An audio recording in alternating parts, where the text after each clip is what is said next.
Antes de empezar, una advertencia. El narco más famoso del mundo no va a estar donde crees. El Chapo, Joaquín Guzmán Loera, el hombre que el Departamento de Justicia de Estados Unidos describió como el traficante de drogas más poderoso del mundo. El que apareció en Forbes 4 años seguidos. El que construyó túneles bajo las cárceles para escapar. Forbes estimó su patrimonio personal en $1.000 millones.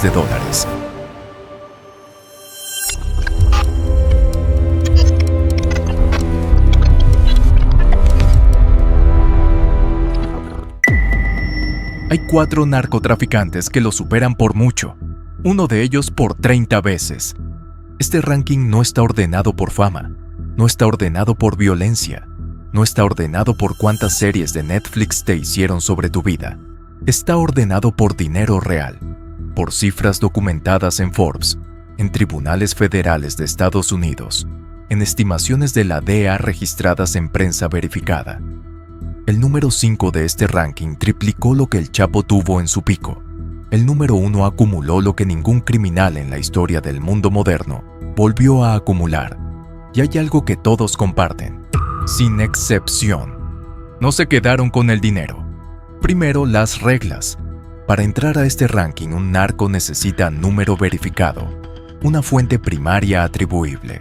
Forbes, el Departamento de Justicia, la DEA, un tribunal federal, un expediente judicial con cifra concreta. Sin número documentado, no hay ranking, hay especulación.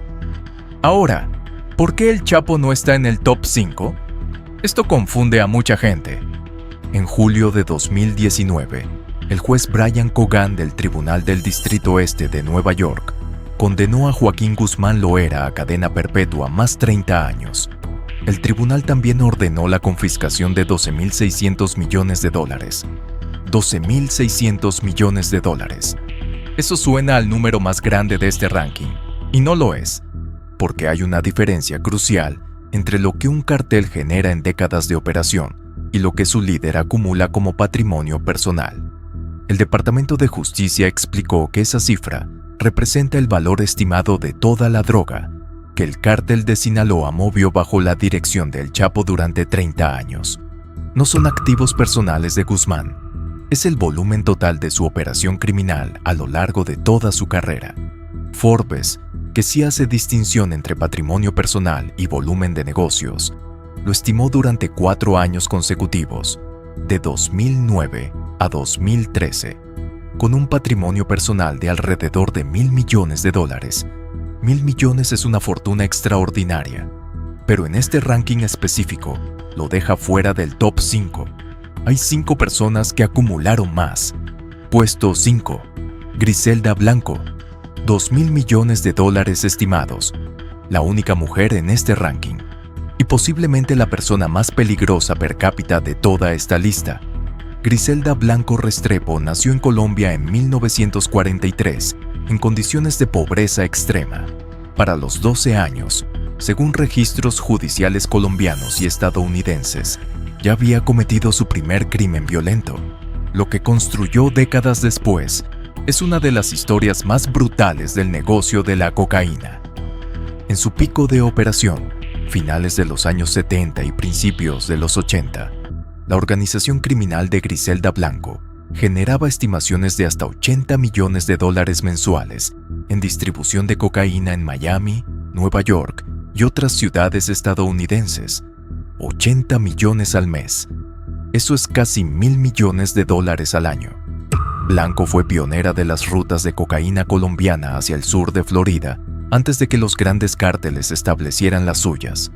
Trabajó con el cartel de Medellín, conoció a Pablo Escobar y construyó una red de distribución que operó durante más de una década. La llamaban la Madrina, la Viuda Negra, y el sobrenombre de Viuda Negra no era poético.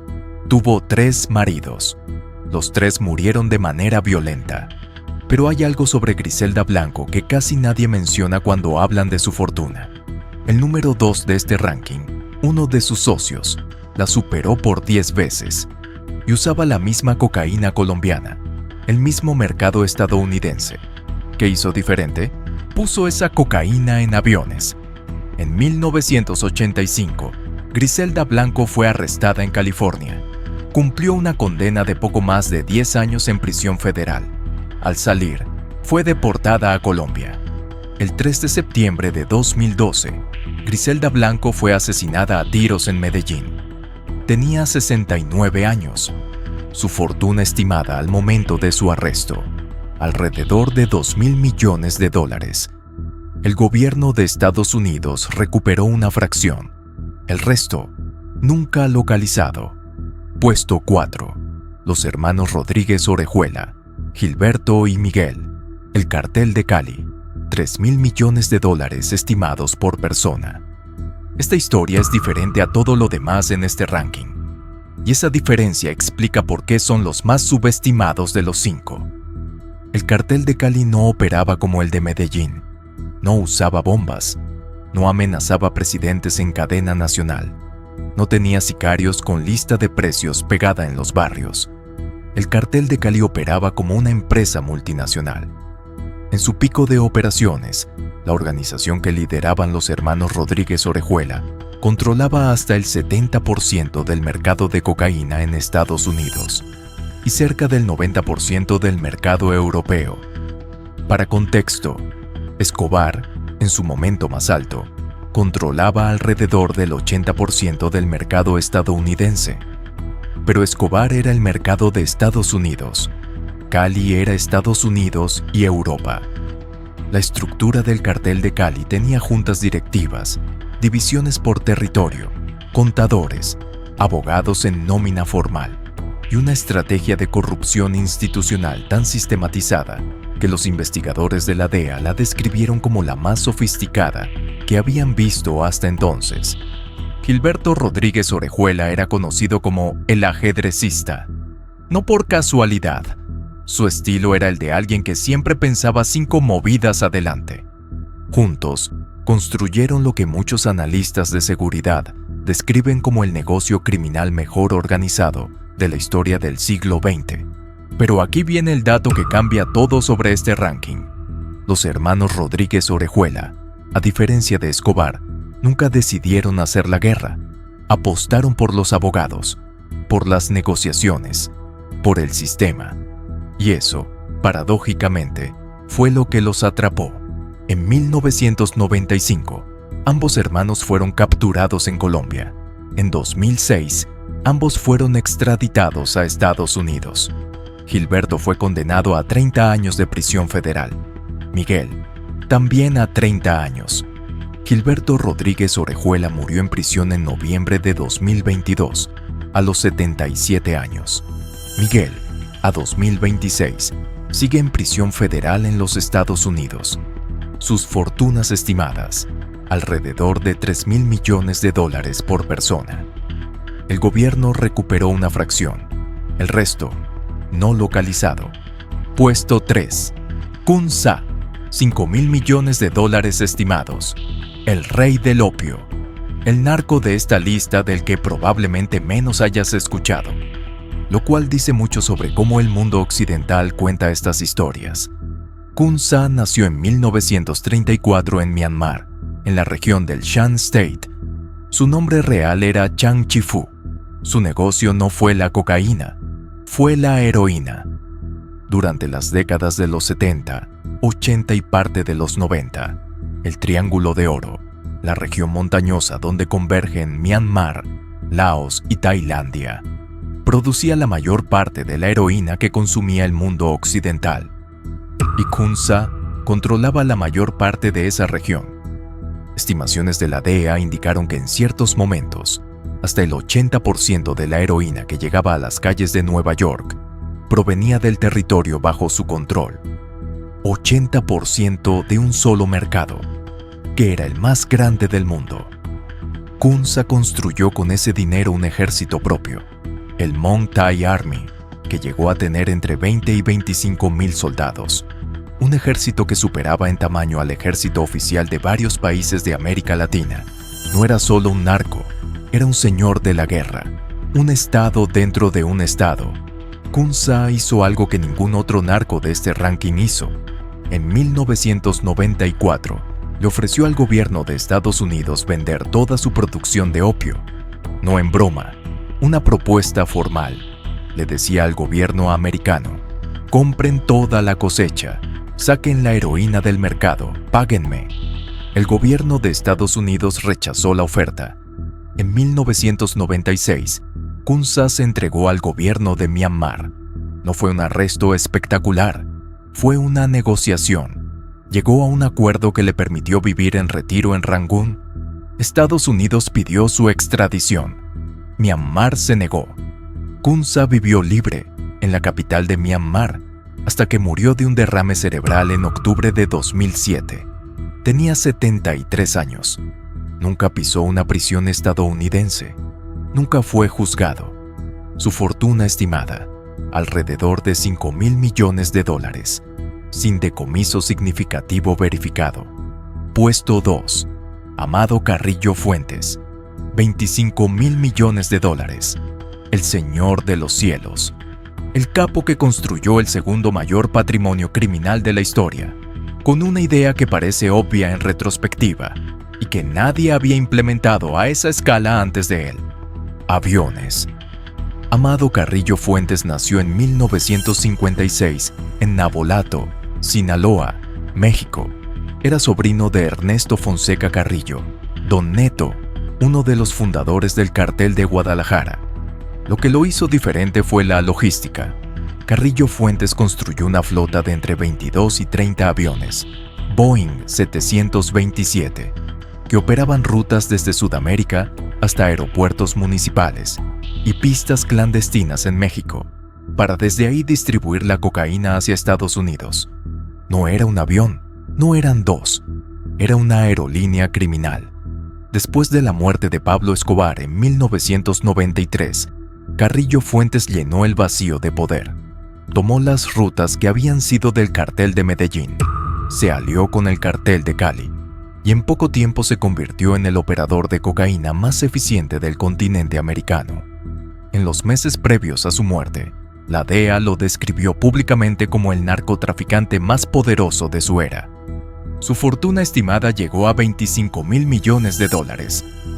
Pero la historia de Amado Carrillo Fuentes termina con uno de los misterios más grandes del crimen organizado latinoamericano. El 4 de julio de 1997, Carrillo Fuentes ingresó al Hospital Santa Mónica en Polanco, Ciudad de México, para someterse a una cirugía de reconstrucción facial y liposucción. Quería cambiar su apariencia. La DEA y las autoridades mexicanas lo estaban siguiendo de cerca. Murió en la mesa de operaciones. La versión oficial indica complicaciones con la anestesia durante una cirugía de 8 horas. 4 meses después, en noviembre de 1997, los cuerpos de los 2 cirujanos que lo operaron aparecieron encementados dentro de tambos de metal en una carretera de México, con signos de tortura. Y hay algo más que los expedientes registran sin resolver. La DEA confirmó la muerte de Carrillo Fuentes 2 días después del anuncio oficial, sin aclarar cómo llegó a esa conclusión. Las autoridades mexicanas tardaron 5 días en confirmarlo. En 2014, una solicitud de información a la Procuraduría General de la República Mexicana reveló que no existen exámenes periciales de ADN en los archivos oficiales que confirmen de manera irrefutable la identidad del cadáver. Su muerte sigue siendo, técnicamente, sin resolución definitiva en registros periciales. Puesto 1. Pablo Emilio Escobar Gaviria, $30,000 millones. El Cartel de Medellín, el criminal más rico de la historia moderna. En 1989, la revista Forbes publicó su lista de los billonarios internacionales. En el puesto número 7 del mundo, entre ejecutivos de corporaciones multinacionales, herederos de fortunas industriales y jefes de estado de países petroleros, estaba el nombre de Pablo Escobar. Nació en Río Negro, Colombia, en 1949. Creció en los barrios populares de Medellín. Sus primeros delitos documentados incluyen el robo de lápidas de cementerios para venderlas raspadas. Lo que construyó en los años siguientes fue un monopolio. En su pico de operaciones, entre finales de los años 80 y principios de los 90, el cartel de Medellín controlaba entre el 70 y el 80% de toda la cocaína que llegaba a Estados Unidos. El cartel generaba estimaciones de $420 millones en ingresos por semana, semanales. Eso es más de $22.000 millones al año. El PIB de Bolivia, en 1989, era de alrededor de $4.000 millones. El cartel de Medellín generaba 5 veces el PIB de Bolivia. En un año, Escobar tenía tanto efectivo físico que el manejo del dinero mismo era un problema operativo. Según estimaciones documentadas basadas en testimonios de colaboradores y análisis del proceso penal colombiano, el cartel gastaba aproximadamente $2.500 al mes en ligas de hule para sujetar los fajos de billetes. Cada año, Escobar estimaba que perdía alrededor del 10% de su efectivo almacenado. Ratones que comían los billetes, humedad que los deterioraba, dinero enterrado que nunca fue encontrado. El 10% de $30.000 millones son $3.000 millones. Perdía $3.000 millones al año en billetes dañados o desaparecidos, más que toda la fortuna personal estimada de El Chapo. En una noche que se convirtió en símbolo de esa riqueza absurda, mientras estaba en fuga en las montañas de Colombia, Escobar quemó $2 millones en efectivo para calentarse a sí mismo y a su hija en el frío. Pero hay un número de este puesto, uno que supera a todos los otros en la lista. No es el patrimonio, no es el ingreso semanal, es lo que la justicia recuperó. Pablo Escobar fue asesinado el 2 de diciembre de 1993 por la Policía Nacional de Colombia, un día después de cumplir 44 años. A los $30.000 millones estimados en su pico, la Fiscalía General de Colombia calculó que el gobierno recuperó formalmente alrededor de $1.200 millones en activos entre incautaciones y decomiso. Eso es menos del 4% del patrimonio estimado. Más del 96% no fue formalmente localizado. El ranking completo. 5. Griselda Blanco, $2.000 millones, asesinada en Medellín a los 69 años. 4. Los hermanos Rodríguez Orejuela, $3.000 millones cada uno. Uno muerto en prisión federal, el otro sigue preso. 3. Kun Sa, $5.000 millones, el único de los 5 que murió libre, en retiro, sin pisar una cárcel occidental. 2. Amado Carrillo Fuentes, $25.000 millones, muerte oficial en quirófano en 1997. Los cirujanos que lo operaron, encontrados muertos 4 meses después. 1. Pablo Escobar, $30.000 millones, séptimo hombre más rico del mundo en 1989, muerto a los 44 años en un tejado de Medellín. Hay algo que estas 5 historias comparten. Ninguno de ellos disfrutó del dinero. No en el sentido que cualquier persona razonable entiende como disfrutar. Vivieron en fuga permanente, con ejércitos de seguridad, cambiando de residencia cada noche, incapaces de confiar en nadie a su alrededor. Escobar quemó billetes para calentarse. Carrillo Fuentes murió intentando cambiar su cara. Los Rodríguez Orejuela terminaron en prisión federal estadounidense. Griselda Blanco fue asesinada en la calle. Kun Sa pasó su última década en un arresto domiciliario dorado en una capital extranjera. El dinero que aparece en este ranking no es riqueza, es la cuenta de los costos de una guerra que ninguno de ellos ganó. ¿Quieres saber a cuánto equivaldría hoy la fortuna de Escobar ajustada por inflación? ¿O cuánto de ese dinero puede seguir circulando en la economía sin ser detectado? Déjalo en los comentarios y lo investigamos en el próximo video. Suscríbete y activa la campana. En este canal, siempre seguimos el dinero.